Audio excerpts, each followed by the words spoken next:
சாப்பாடு வாங்க வீடியோக்குள்ள போய் பார்த்துருவோம். சூடான சாதம். இந்த பக்கம் பார்த்தீங்கன்னா விலை மீன் தலை போட்டு இன்னைக்கு குழம்பு மதுரை ஸ்டைலில் வச்சுருக்கேன். பக்கா டேஸ்ட்டில் இருக்குங்க. இது கூட விலை மீன் பொரியல் பண்ணிட்டு பொரிச்ச மீன். வாங்க போய் பார்த்துருவோம். சுட சுட சாதம், தலைக்குழம்பு ஊற்றிக்கலாம். மீன் தலைக்குழம்பு பக்கா ஒரு டேஸ்ட்டில் இருக்குங்க. போட்டு சாப்பிட்றதுக்கு அப்படி ஒரு அருமையான டேஸ்ட்டில் இருக்குங்க. சாப்பிட்டு பார்த்துடலாமா?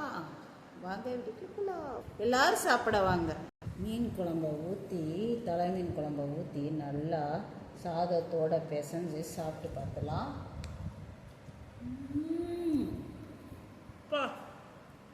நாளைக்கு குக்கிங் சேனலில் இந்த வீடியோ வந்துடும். சமைக்கிற வீடியோ பார்த்துக்கோங்க.